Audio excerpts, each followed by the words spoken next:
bo na ensam no de obeti ebi eni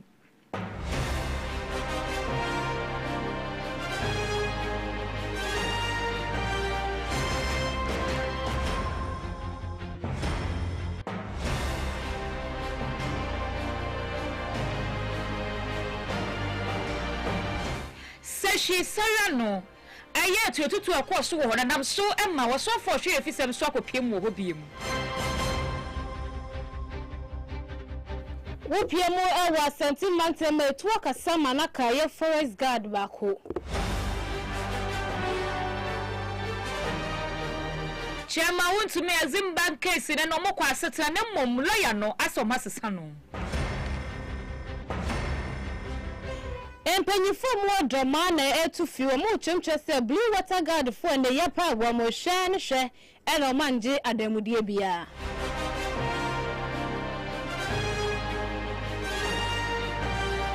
Nene Industrial and Commercial Workers Union ICU echo demonstration emusem yerebesumo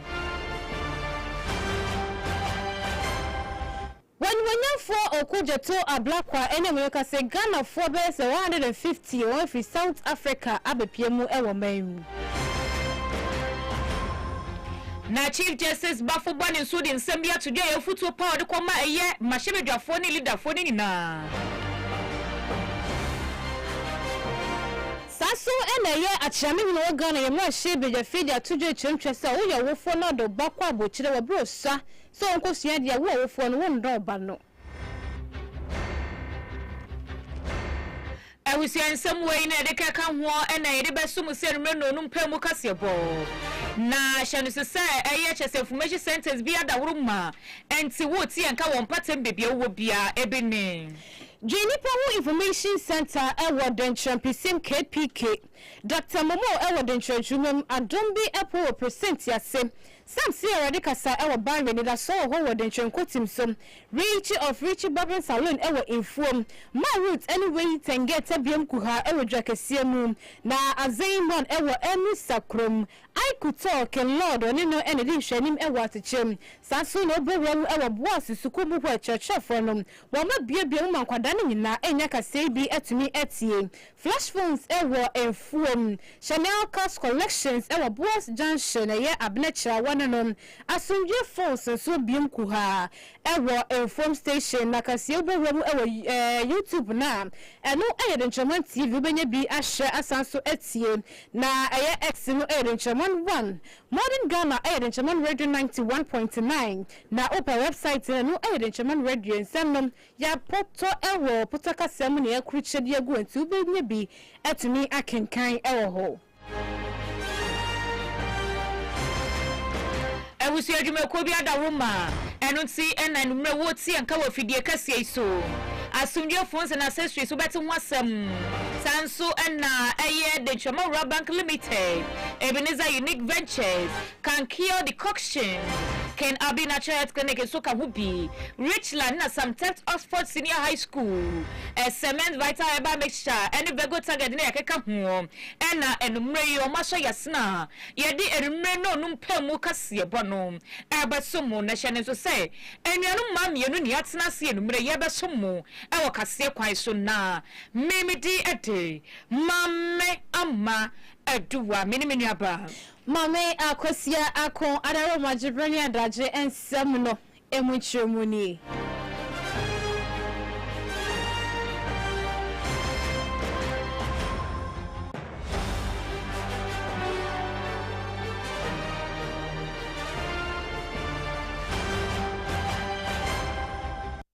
Fatuo Denchiraman Radio 91.9 Watiemu de ne di ho adanse Abusia fatu wona tie mu dane di ho adanse sense ha ena Ghana ekasa ye free samasia ye hyase ewo eye Asante Mountain na ahafo no South West Masinimum ena ye hye kase no ase ewo hom brono ba ko bi o ye fe no abesowa na abesowa wonom empanyifo na nanom atena nkonya ne aban adwedua ye nwie bebre se embo ban enje ban ewo mpatam hom na obinim de akoban ya papa bi wono de cheso sementre fo wo bon forest yi me kire kwa ebetwe mu ekwa kwetwa endua mpanyifo aduadua wo ho na ba sa no so eye forest guard ba ko mienu nyense bi na mo bo banje ban e wo ho wa ba sa papa ne bo wura mu wo mo ya madwe sa papa ba uni license afa so de kase kwa wo so wo ya chinchin atwan se dua na obetwa free ye kwa ye bu ho e ba le sa so forest guard for na nhwe ma no ngira ma ne kete mpo esan se nua no ni wo kwan so ba no betwa e de kwa de ope eni ti ba sa ne papa no ba betwa enie ya forest guard dey am na ntwe de abufu kutatuom eshutu ba kwa mpimpim no kase die baby a wadado mu chemche se ni edi ye papa e ba sa no na eye odikura wano ewo eye abesewa wonom ne di anaso odikura no ewo bosompro so ne di ani na maja ojemfe wane central for the komo pa chemche se wo na eye forest guard for ibi fa ni chemche se die si wo ni ntinana entempa so do bepie mo wo behwe de ekoso ewo ho na wo chemche se nwie kro medua kura eye aban na afenso ankwanko dwumako ni bi ena ni abanya kabo ma nam so mamotumi adwadwa wei na sa wo ba na siasie ma wo hwema na wo bon photo se dia dai arintina na de sima wo do bebra to dwe chemche se sa forest ma ye dia bo kura won patemu a ma ye environment me kire ho tumi bo fa chese mframa ni na mu kama papa yi wa ba bedi se nyamra se mu ni na chinom na de sima wo do bebra to dwa na sei ena na ya wo jefi wo cheche sima wo do mu echere eye ensentrofo ekwaso nyina tantanta da adinagin semi yentimi ko ho yentimi yehwe kofu ya tretie di tua tretie sa na gwenya ya frank kofu bi se omunko no nko hwema nse wi ani twani na kofu ko ya mpa omko koto omo ho abeso afo ka ho ene di kiri mo ni nipa mienu chi omo omunya nipa mienu chi omo se pa omu hu ya ansa abeso ni ba kutuo ten odi twene guyakura na chi ina me ade obaye yedi nipa ni mienu ba etepa police station otumede Kurano so a ebugu na chimi yero ko tepa new hospital absienu chenu ena ko oben wano de ba sa na di nsem ye chi papa ntinchire mu ahudro na wano ena wone nsem so woche awehusem we a esiwo abesoa a no wo ahafano south east mention ma wasante mantem ha na ene sabo da wuru bi se green Ghana na chese duru ho a yetai idueduamia se de baya yenkwa ebentu a ase no ebetimi asenya na se okohwe abesoa no mpotem ho a ekuru no meka mekire amfankwa dwumadie ene aban aka abom se kwa ebrentu no a wo mo edi ase na ase omotwam nie nyina ase no no wo mo a eduedia se de improve green Ghana de a omokoso ye no enti omoni abanya ka abom akwanhyehyeye a se edua na omadua no enyina obia bi nya ne so mpaso na eno na ekurum hofo no abesoafo no emaburu bi ewu ma ye from so operated omo enua no enyine eduru ba bia anka eduru se ankwankwa dwumaku na ewukurum ho ne abanya ka bomu no omonya so mpaso no omo ya no matie si akire na ni enua no omo adomo pe akotwa nua no de omo pe akoton adi na eno akoso anye ne ekoya che na eno na onyina ono bosompro so kire se enua no omo na ediaye omo aka kire atmaya omo na hwe yankwa ebinto forestry commission se omo hwe na nka kwaye na omo asan edua amane yeye no omo ho ban pama wo mo na enso kena kwaye so omo ka asemi kire forestry commission aye odaye uhwe mu nso na kena kwaye forestry commission for ne mfisi so a omo ba mo ban enti omo aye se omo bepe emabunu nkofo na ja omo abokwa ebinto no ho ban se de be ya nipa bonefo ne ntimi nkotwa enua no wom anisa emakama eno na watwe awieye omo a ebo kwa ebinto no ho ban bi no emabunu ya omo de omo fa tumi kwaso na so omo apekwan so gugu akwai mu kotwa ne still na no omo akotwa ekofa mentim saa emaburu ya omo ko wie obi ade na so omo kofo obi ade wo mema kwaso no omo koro so amasa abo mu di tuo abrane na eko eno na eja adwumafo omo te kwaye mu obokwaye no ho ban omo do mu nka bi nchem ko hu pe etu adani agu mu to ko wi ase abante kwa ba ko de nkanyame ampati anka saa mnem ko firim ho videos na na chinyina na abupumpunya na ehwe mu saa se no krampo nya asam ketwa eno na asina ya husam wa abeso nya samketa ne nyina abante ye tuo kan no tesi ehwe ne chia omu publicad no kopie mu yi etepa government hospital sese ogu arehwe so a enya samketwa enti nananom ya ojamfidie wose wono osra ban senke be ya wama asrafo na emo ye nkwa ebrinto no ho ban esan se green Ghana de na da bia bom mu dawuru se yenua no kanya kwa so mu abesomafo no de omu duenua na omu to mo togu dampu mu enkofo na efa kotikwa su twadua ni dikwa abra banya mpaso wo mu so do mu sika hye mu so nya mpaso nti no say ade no aye de pa e wo pom ho a wo mo sra ban se omrem Emsiako Abento Amanifri Abeswano Yabrono Bakwa Ewa Ahafo Ano South West Masinimo Ewa Santimantem. Awusuani efro santimantem ni enkopiem awo eye atoye tifi mantem na babo summene na chie ekone na chese ekoba se okopiem wo seshi sanwa no amene okasa idie etodi so bi koso na namso mani padodo na eprepre mu oten na ye hwe ni mabomode ate wo pompon so ne de nyame adom ayade na wo chie atwemu no na wiye no wo sofo hwe fisem so ene wo sofo a wo hwe yapomudi sem so ne nyamfo aye kwabena mita kando ene chese onimenyamfo aye Muntaka Muhammad Mubarak ekopiem asoye wo mo so ne abusua ne kodi nkomo ebomodi ade wa wecheche so sa akoma wombiem na mro mo kodu wo no ene onimenyamfo Alhaji Muntaka Muhammad Mubarak ade nsam to do say ejetu dwasa de koso no eyade ya bra ho sempa na ne nyina mo chenya de ombehye so mo tina ofeti ahwe se obi a obo sabra no wo fa ne wodi kwa ne senti omugusuwa egusuwa ahwe se atentre ne ebetumi adedi ewosa eye asema esi no enti awofo ene wona achese won dehye efrim no wo prepre nyina no wonya abotoye ma ontwe aban se aban ebe bibia afa ho ama won. And then we are taking steps. We're not finding anybody guilty yet, but you have to go through the due process. And the first thing was that the IGP had interdicted the officers involved, 8 of them, and then unfortunately we lost 3 people here, and then 3 others got injured. So there will be thorough investigation to establish what happened and who went wrong. And we can want to assure the community that we'll make sure that justice is served. But in the interim, we needed to plead with them to ensure that the community remains calm and be able to support their families, to be able to bury their deceased, and that's what the government is doing through the police to ensure that if families in 50,000 at least to help them bury the dead. We also realize that the community is very large, so we are sure that we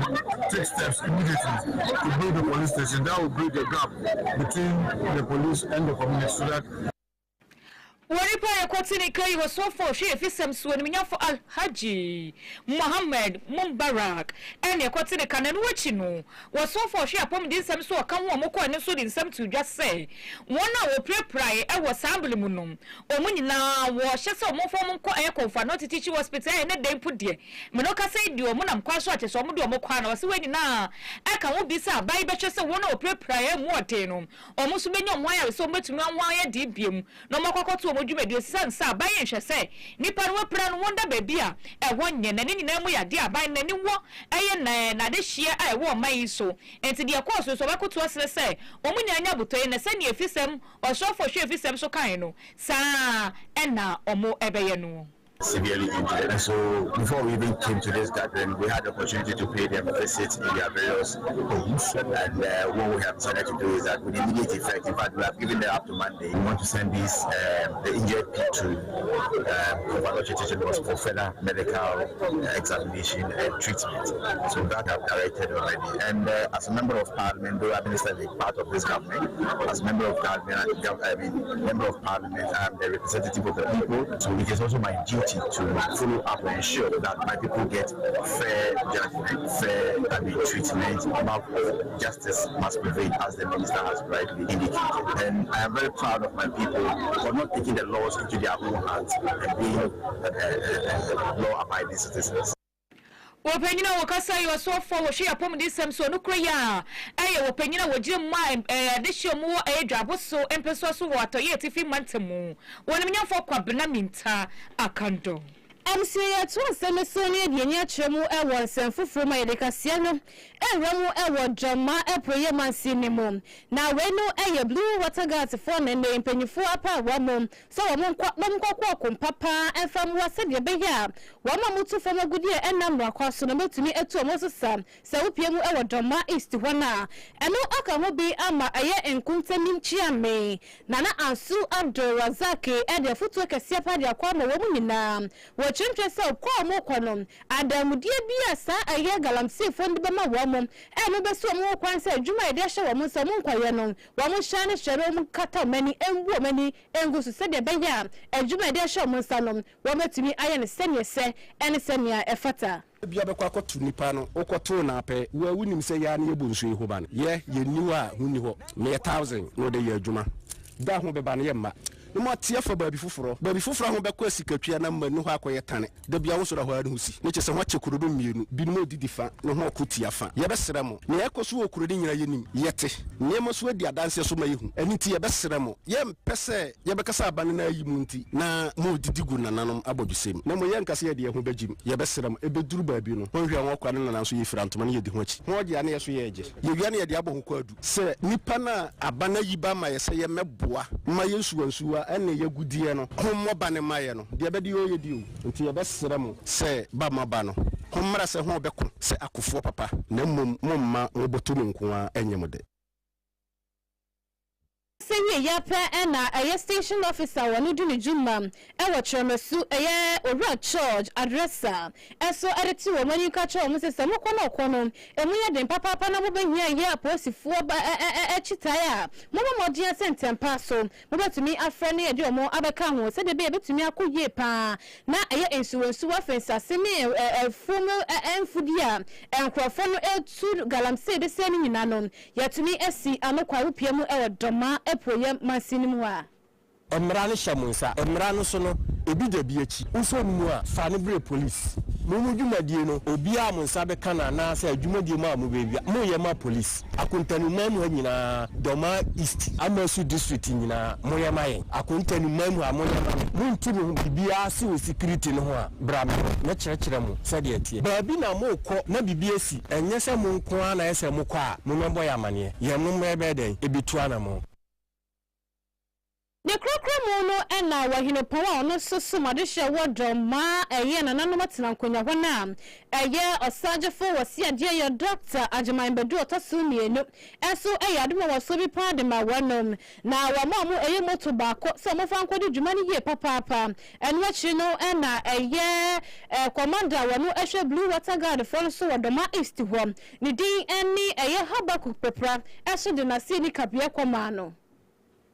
water guard fo nyina ananim na mede aseda mu edru pa ede ama yewura DC ene ne mpanimfo mo assembly ene minerals commission se dwumadie kase atisei ene dadwe omotumi ababeda na didi tumi ahye yensa aseda no ebi nkoma yewura regional minister ene yemame MP num nyina omo nyina dwumadie eka ho na ne dadwe yehu ade fefa etisei na masane akoso aginam de aseda kase pa Ediama, Yen Papa, His Royal Majesty, Dr. Osajefo Osiadeyo Ajimambadu, Sir Ebra, Minerals Commission, did you my dear to say, Ba say, Yamra Mayer Juma, na ye here, Mwa, Akadia, Yamsebe to me de Aye Ejuma, na Domaman Yura Osajefo de motorway at the Acha Yankwa, Angie Bibia say Yamfanya Juma and Famwa, Domamai Bruno, and the Ghana Yanano, Yanso, Yanyaji, I say, at me, I donate to BBC, at Yama and Amesu Mijaminum Yananim Ashan and Bosse, Juma Den and the Botayentia, or this afidie kase we ediamayeno ye be ya adwuma amana ahyene animonyam na se kina bi yesene hia de fofora yakwa akoso ede amayen ewo ye ndwuma die nyina mu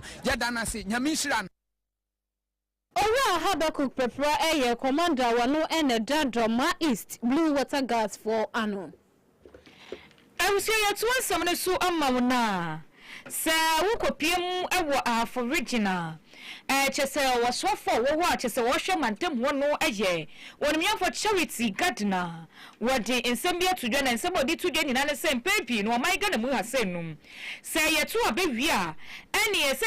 ye party bi na se yate ye ho bi sanwom na so aba ne yetu ya nkamampanyi baako ene ma hye bedwani ebenya no so baako sa wo no na ebehwe wo man na mantem a ye yiri wo so wo eno ntina yesa na je se yate ye ho furu mu ye ho a na kwa bibia wo ho eno to bakoto asre pasa se yetu abewi a se ye PPO se ye DCO se ye party CO se ye party DO ye na ye kan humbom efisa kuru ye de betumi aboa mo my Ghana mpuntu akosuwo na se waiting mu free wa anya na mpuntu a ye hwehwe so my na bekọ nanim no na ntumi ankoso to so de kotosere pa se fiti na di koyi abato ye tu wie na nkunimdie bi obi akoma ade bia no nipa ankoma na ofa no mata obi akoma no ene de akoma no so fa no mata obi ankoma no na ntumi mani enya mpuntu mo my Ghana esan so my Ghana ye nyini na ye kyenso ewachiri ye ya party colors efra ni eni ti se ready do na mpuntu djuma bi ba na ye party color bi na champion ya na other side no e pese you look down on project na eba no me ka we na me dey tu ye ho fo se etu aba na ye wi a enye party colors bi o e mpuntu me original hey as my original minister me a minister Emma NPP for me original minister ma NDC for in fact me obia minister so we region mu nko ade a everything bi a ye no mo fa mo support mo fa ma homa ne emo ye biem se de be ya ye betim di mpuntu djuma aba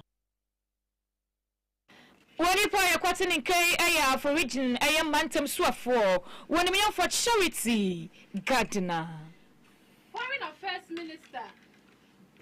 Foreign Affairs Minister Aye Honorable Samuel Okujotu Ablakwa NM waba 9 mpanyifo kopiamu ewo eye Accra International Airport ene se eye Ghana fo mukodi mu ewo South Africa eye eniya ne eye kayaka dia South Africa fo no bi ede eye adehwe fam nti aban ne buso wodi bi e bank kakra prempren do de bebre nampo ena abapiamu ewo ma Ghana mu ha na bra na wonmanyafo eye Okujotu Ablakwa kopiamu ewo wadi nkranhye sembebre de ma wanom ebiemu na okacho mu se bibia na se kwamboni bia na eye South Africa for de mafa so no wa mo so de nyama ne akade egu akwa ma mo hwe se emre se na fata no betumi enyoma de ye papa biemu so wana mana mu ahiro made hye no so mo hwe ede eye nyama ne akade egu akwa mu aboa ama won so empata bia se fata bo mo yetumi ede wo mo ade ama no ne prempre wo ma wo mo nya ho abepiemu ewo manga na ha eye makomako 150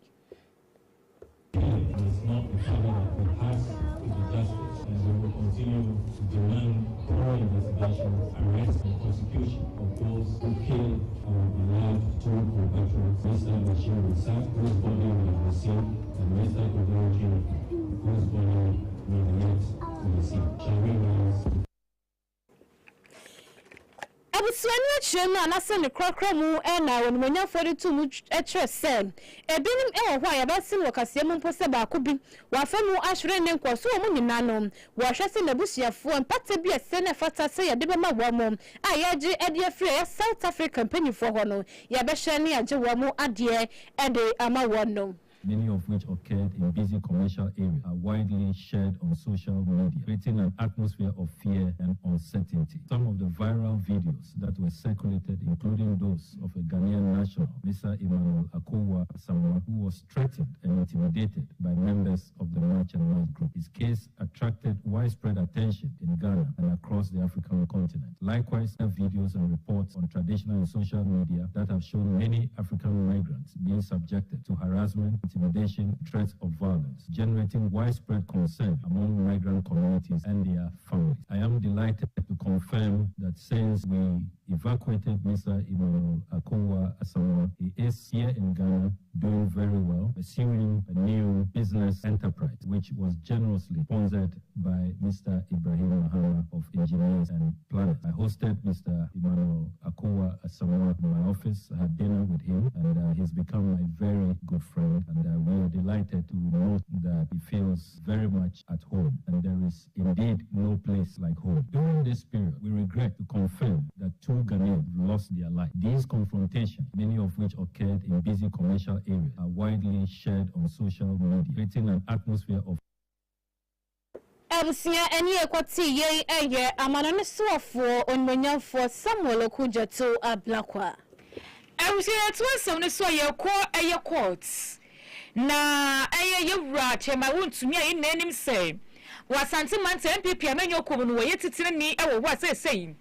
Wada eye efiase a eno eye mrakwan so mo atwe na so wo noma bi a mususu sei. Anko yie ewo na fa ho. Na ne nsemi beto odwane na eye ba ko bi ka ho a no ye friend Exim Bank eye fraud case bi o mususu sei 30 million Ghana cedis a eno no nam ne nsa so mususu sei anko yie.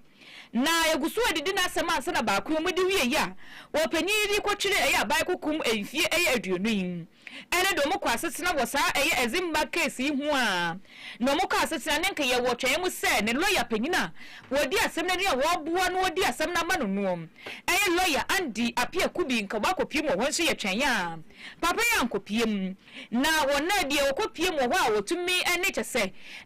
edi ma na wo kogina ma na wodi ma no wasem bibia no eye lawyer Samuel Atachia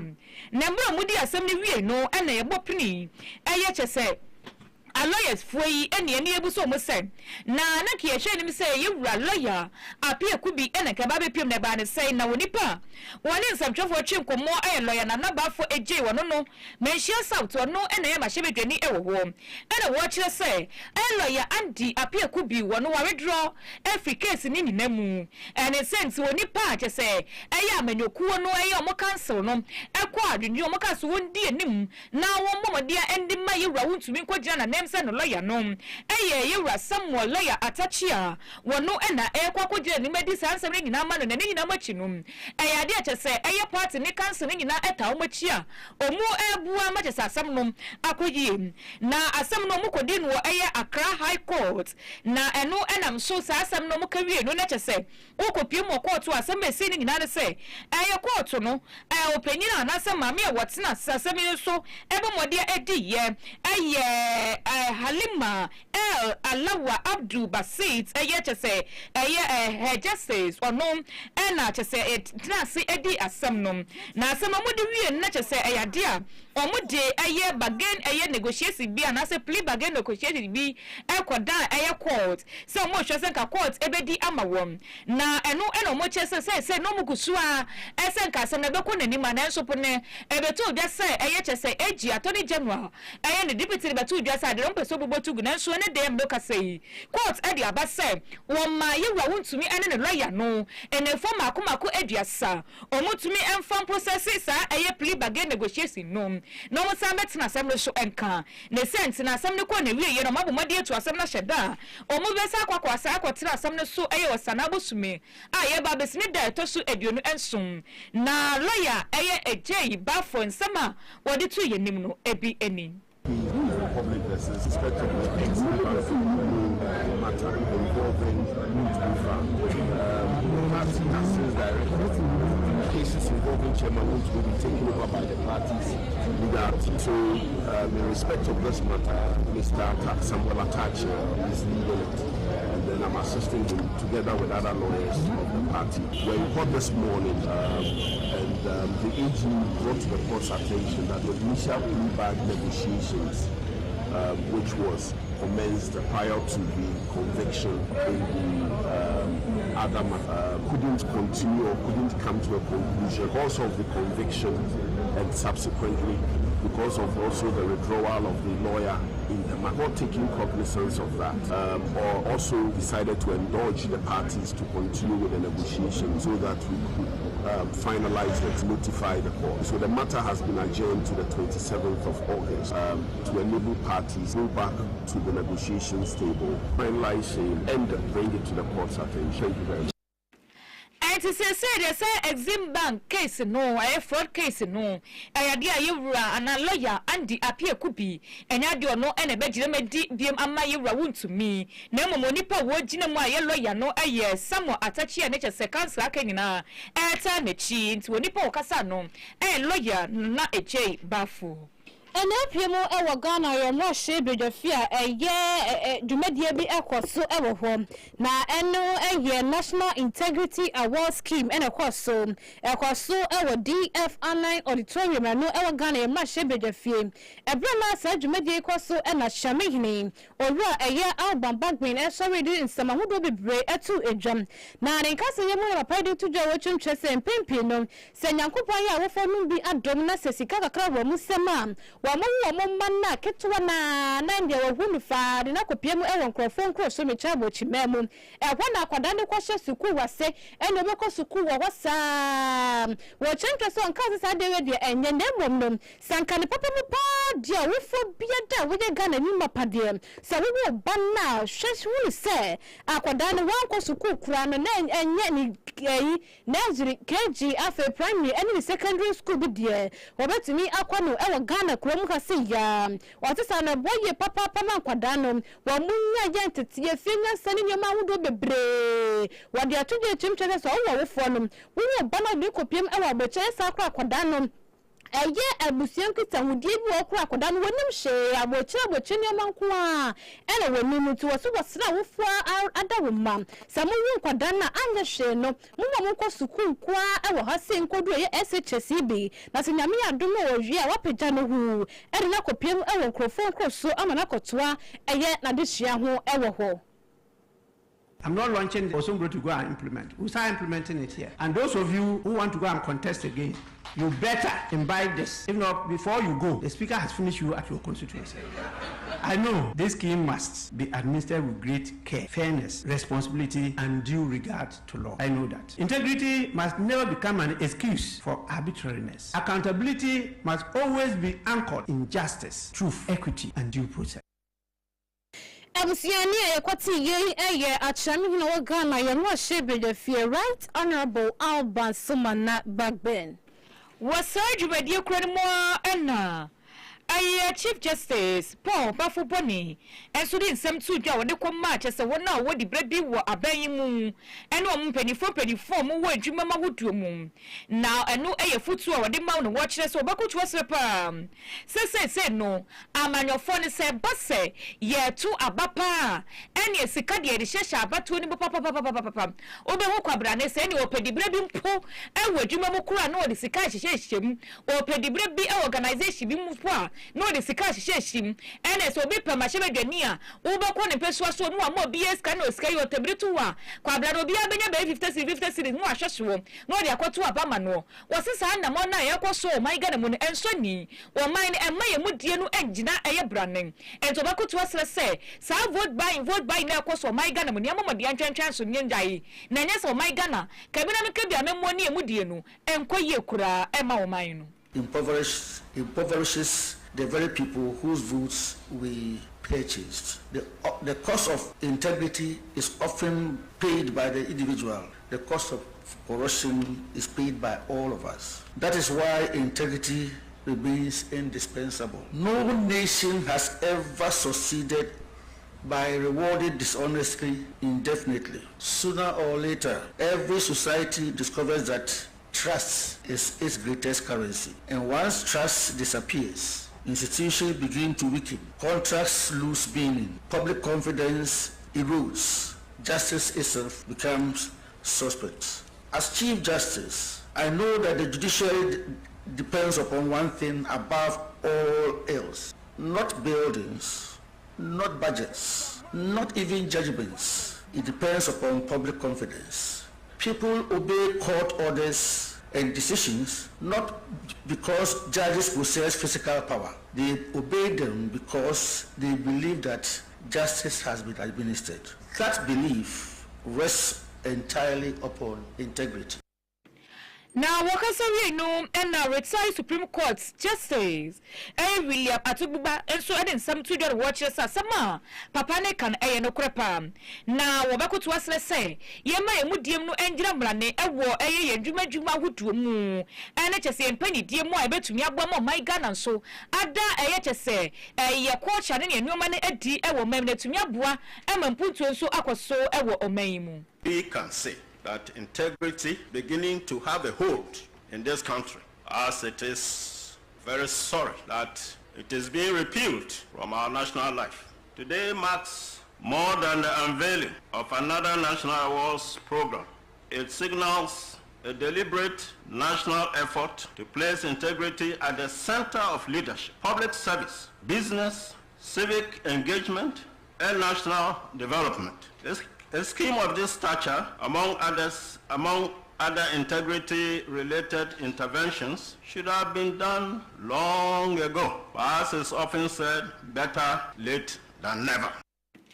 Wapejina wakasa ye Justice William Atuguba no ye Supreme Court Justice say no wa wana umuchiem.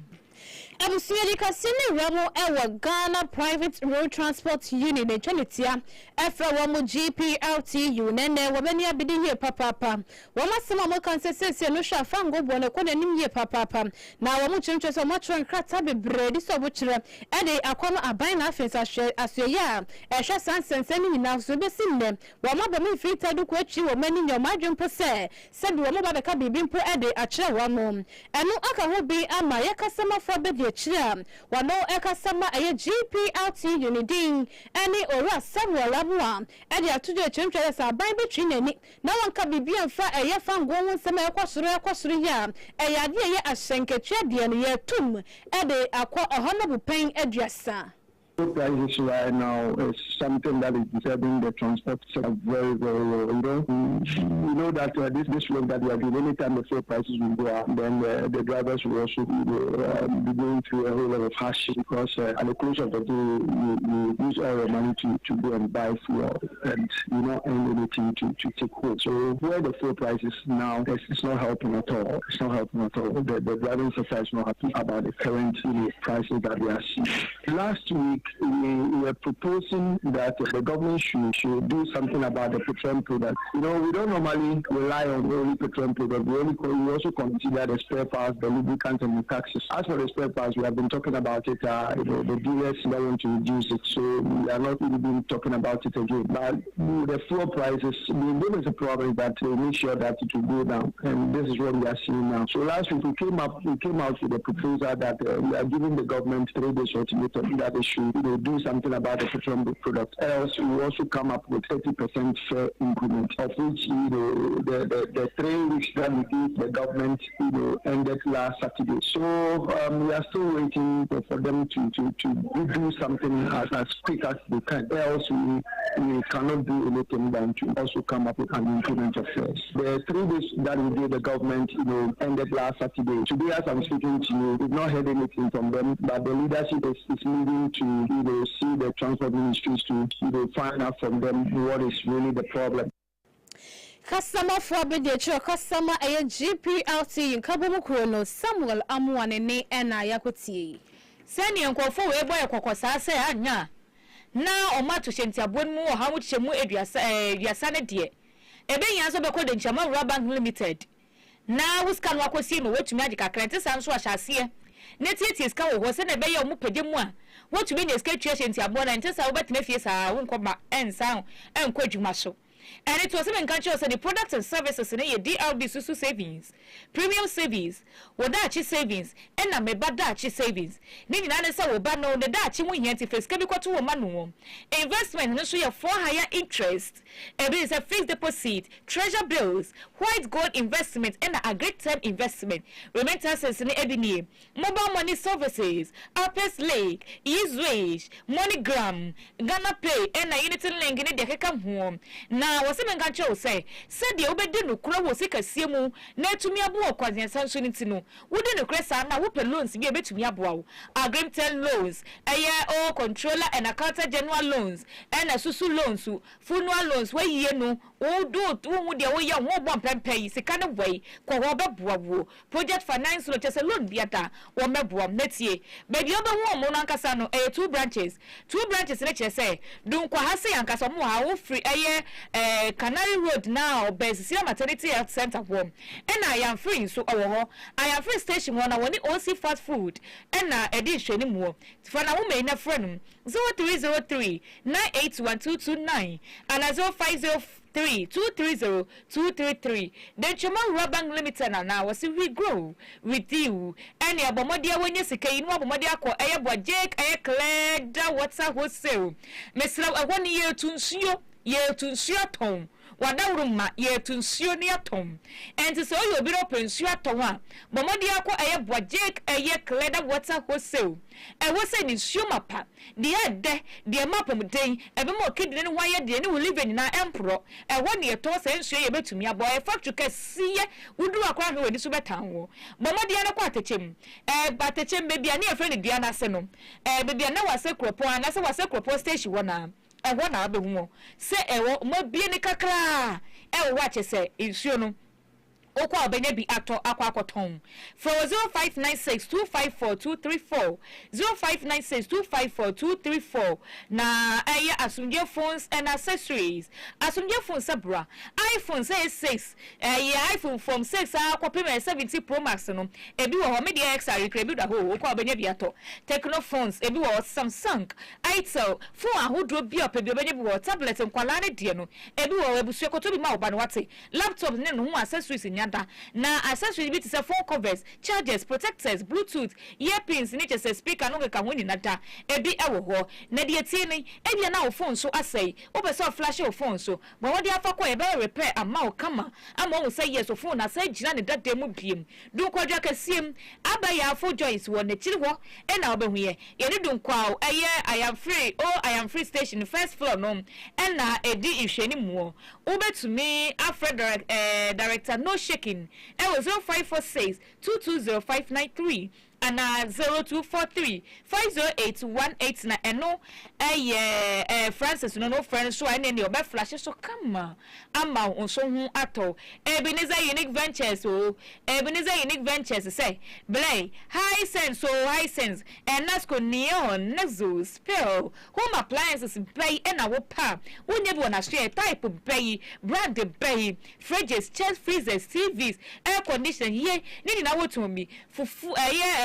DSTV fufu machine decoders DSTV decoders ni ebi wo multi TV decoders blenders ceiling fan ebi wo ho mama diana ne bua no so eda fo mesaya papa okoto bia inside da enti mama dia na chiro kwan ewodum kwa woni community center no dwakasie mi say inform kwantepo ne so no na edi hwani ma ya free so woni de choma rubber no run about no edi hwani mo for 0549 657025 0549 657025 can clear the question near edrei me say edem di advance ma paisa nse se do we nyanka ha ne papa prostate problem biala yase amawo ye be ma wokoso kwadwo nso na obi bie mu ye oyesa emutumi pa mi woka so ba wonta fo ye yade bo wode be kan ke de kwakshi yi bi ene ne capsules na ntumi emua wo sanso ena chese wa poso ye ya wokoto jo sole ensole wo sisi utumi nya hwe utumi mmadwuma kra bo modia ne betumi aboa wo ena chese be ma ne mam di kaka ne mu ye oya be bo wo ba wo fichi ko mu te sanie wo ko fichechi anase wo ko fichechi utumi bon sano saa ene so ukodi bia betumi aboa be ma wo moja ne mpono etumi aba wano sanso ne bia na wo empema agoro na ko bibia ho aso okoda so akọ no wo chese wo tinka nyina yira ene so betumi aboa ama ho atọ ne tie kan ke ointment ne so se koko wo honam ne reche bia gugu ho ene chese nyoma bebre candidiasis rashes ne chese pompo ne pimples ene chese wasum ya wo ya be ma wo ro mpabogu akrama be fa ko me kire bo modin na kwodi bi na entumi mbo a na fasesra wo nantem na munye hwam wo ba ma otimi nso efu kama enti bo modin na kwodi kan kiye wonti meti bi na entumi mbo a mesra bomodin na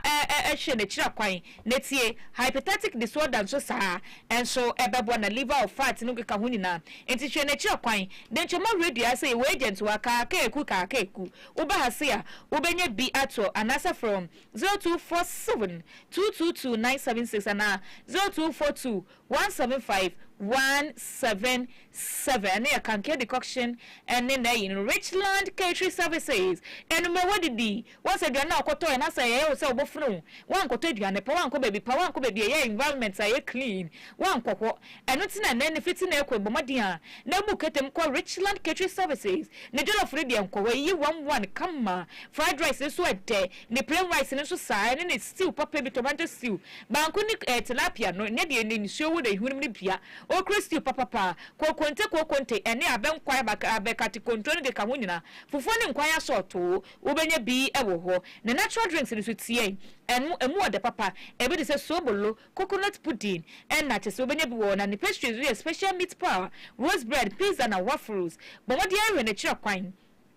ewo edum kwa heya present ya se na ube huno na wose bia wo ye engagement wo ye eye dwumade bia wo be ye obi anu aduane amaw aye no me be ma won so frɛ na wo betumi abo sa kwan ne so frɛ ne 0541 192060 and 0542 195 509 and no your Richland Catering Services Vego Target Yemfa Vego Target in Tremnium Bomadianko Tua AHS Ayan Meno Numpe Mukasia Bonaso now Vego Target Electricals and Home Appliances Assembly One Way Gang all gang and a cables metal box a box I would run out to me wo earthward ceiling and stand for keke seni keni biada bi fridge papa TV nini na to me na building materials with the door keys China doors nini na ebi wo school bag nso wholesale no mechire open no do moto beboa kitchen appliances nso so bebre wo a wo betumi abo pa mesro mo wode akwa ya mfru do ya mfra wo da ya mfra park esiem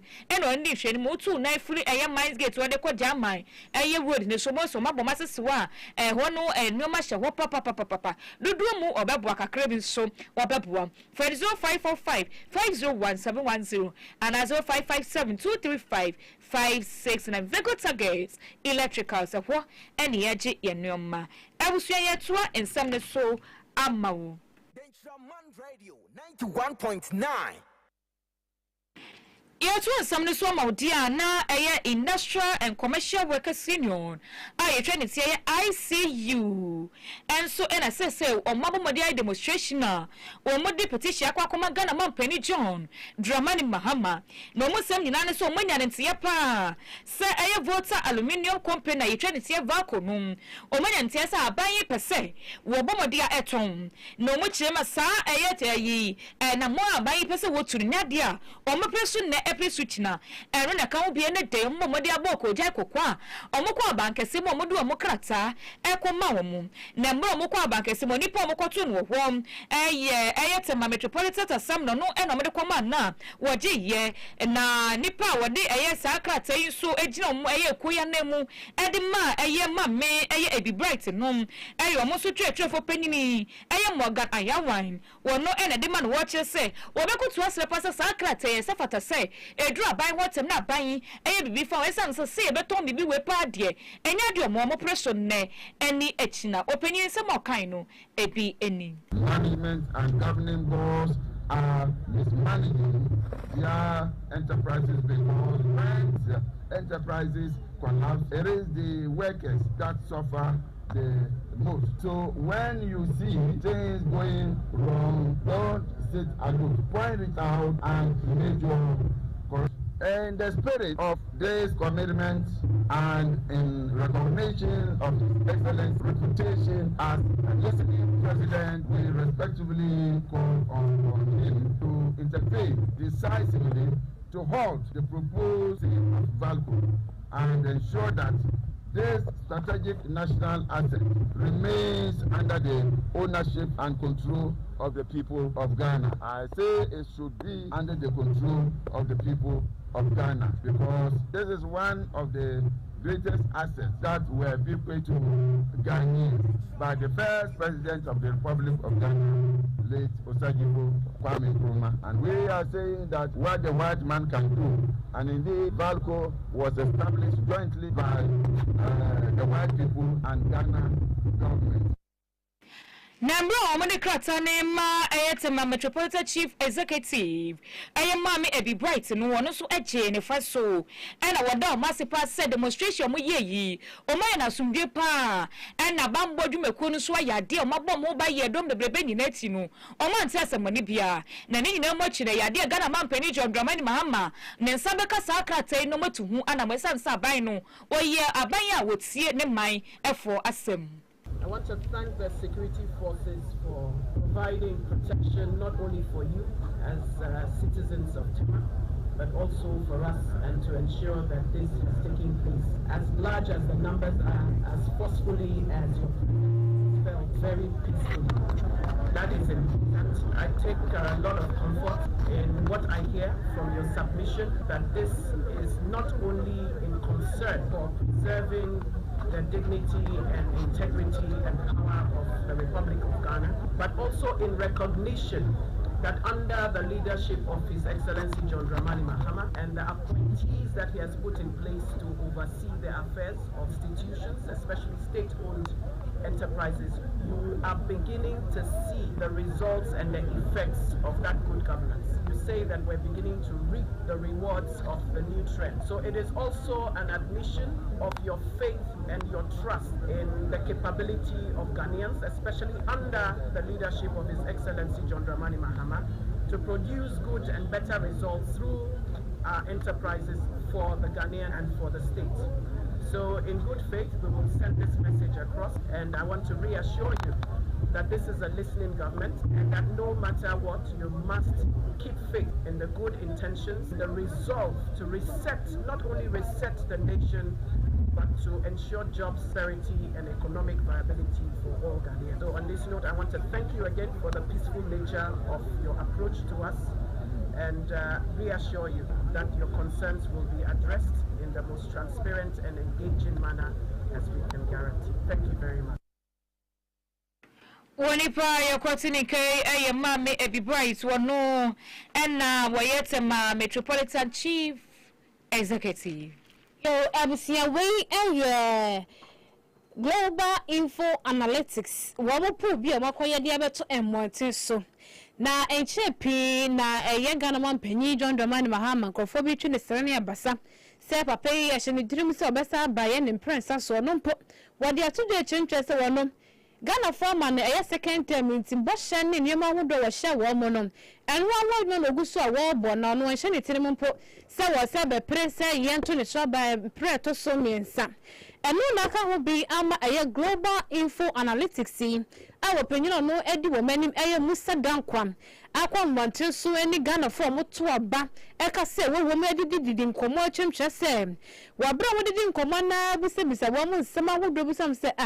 wo force se Ghana mampani John Dramani Mahama won samba ne prince so no enipa mako eye 56 anase wo hama bu pen hama bu pen aduonum ensia ena aka to se da bi hwane Ghana mampani John Dramani Mahama wa amba bio ebiemo su wo chimche se eye enipa mako eye 40 anase ohamu abupen aduanan ena de atude chimche se omufo so se papai wo ombre bio na emu be se edu enso mechire ohamu abupen edu enso de busa mo so mo do munim so bebe bie se wo mebie se bi enheda enfo mo ho saa na chese nyama ndo mo keka bebre pa na ensame do so ye pa na enyime mafidie no ejeje me kakra nti ena abasa no na de eye Musa Dankwa wane na pamfo pie kwa monte so adehia wo moto aba wo mo ka bie bobo mum wo mo so bisebisa wo mo se wo mo ndi sema wo mo de to wo manim ena nyume mabobo so ere asomui Arusia enie ne science no abomadia akọ eye chese sometimes Oxford Senior High School no fidie de okura mo kwan bi so metumi a kyerɛw ama wo hu se fidie na jeje wa na san jeje wo enti sometimes Oxford Senior High School ena efre we ade machine no eguso ya agio enkwala ne yaje wom enti we SHS 1 2 and 3 na wonim sa abane embra wo ba soro ka se eye private schools no free education e bi bekoso wo sometimes ye bobodi you see no to ka ho bi courses omo ye bi ne general arts, general science, business, agric science, home economics NHS omo ye na bebi obe ho edu nkwa wo ofe na tie eye de emboness abofra ne bebi obeda na bi wo ho ene so pese obefie su da so ene so saa na asamude so ka wane se sometimes for SHS no same di kakai no ka free SHS no enti bobodi an fa oba ekwa nya no kwom sa wo primary GHS so eka ho enti wodi oba ne kwa SHS no de ne kwa primary de kwa GHS ho ne agent tie san say ade ni oma be papa empanifo woni achechefo woni mde oma kwadire wa mumahie mu abo mumahie mu nyoma bia omo de tie obofra na menka dada o enti bomodi afra paniri pa na nasa headmaster no ewo 0243114374 Any na bedi chensu 0540366707 no yes sometimes a year senior high school cement vita eba mixture cement senior cement senior na cement say yan kan chiro say we no agan agaya chesa ben mema ebo modi abo ne mrane sa agaya de anje wona enkomoni mugu ase enkomo itwopo ne kwa mane ni nje enka mane pra ne ebo mum ekutia wonim tuom enka ba ne sa bia na se kwa ku papa bedi wadwuan ne so agaya da wurumenti ye from honey baby sweetheart daddy zaddy ni na ya gan ada wurumo ene ti bomodi am ne kwajibi na wosisi na yo ya oba ba mo ebeboa siatika anapeni ewie no bika ne tu ase ne twetwe saa wana kaje sai siatika bomodi akwa agan ho agama ni bi se wotumi atena se ye a ne ho ato ne kama ba ma ye wunna ti se ne mekire mpaso agoro no ade ye pege ni mana kuru ase kotoko ahwe ni mu we bomodi akwadi agan kotoko bibi wo mu na chese be ye be gina so ma ene e wodi boss anso na de hwiriri abba ase obi amani tua no ho ene 2 minutes ade me pache mmoa lolu bido be ma wa uni atenka da wotim keja wo ba so sa wo da wotim keja ye de safa ho enye ye sa hwini ho wunye bia ye do safa ase electricity kikimi ebeboa pa oba ofichi ko ne mu ye wo ja ebeboa wo chese wo honam ye agaide ebeboa nkasa wonu matu nyina ebeboa enti die ne frɛ ewo eye 0244 718557 na 0241 604702 pharmacy shop bi obenya bi obi ti say Nestevia Mensa herbal shop Natania Boache chemist do no ewo do Quatrains cooperative credit union na Dr. Pasho Heba dia so intom na JCT won so saa enso ehwa na oben meche dia so intom no ene chese herbal shop ahodo na obenya bi ewo ho na ye nyina so ne enko eye enigedie munsem ba ye mekanfo eye makena bi natural health clinic amesanso no so ogba no homode panti de maye enkobra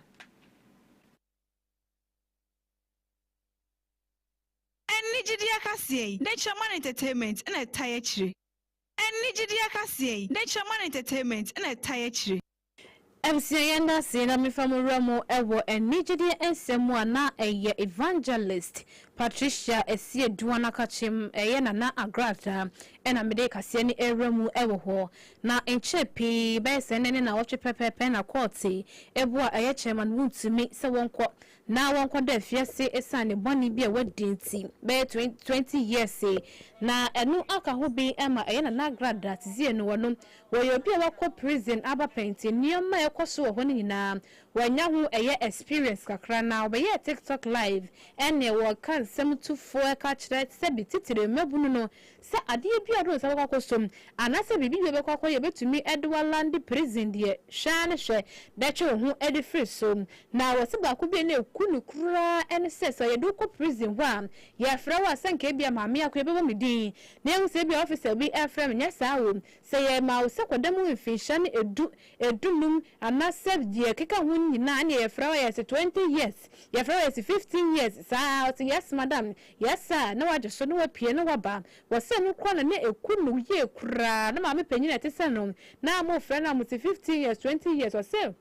one we brand no prison no ye share 15 years na one jintum enti say officers for no friend kura na won kan ke if it's na one jintum wa kan kitwe bi e joba yanden na wakosa isanse dia ba eno no to so wasede se bibi bia rodo nse be kwa customer die bia be ye betumi ede wakopiem e prison no akobia benti e na wakasa asemwen ede etutu ye fantutu ye nyina ya wofo wase ba akobia wom kura etwa na wo etwa ne so kura ye sem wase se nipa no woda so prison wom na nya ade se wotama so ye be yi wapia bonte na sebi wuti na nanum e wonse do wo chimche se nya ade a wobesia fompo ye betumi e ho mu no na mpa se ye ba fa wakosie watena se aye we ye o se ye hwana ye sie ye bibi wo ho na chese wachi akata wo ho kra nti wo srada bebi bia se de maboso de obaya edo be piemu ewo eye prison no bomodin aso be hwe na wate wonsa ede efre ho we ene ensem ye futu a eye nana agrada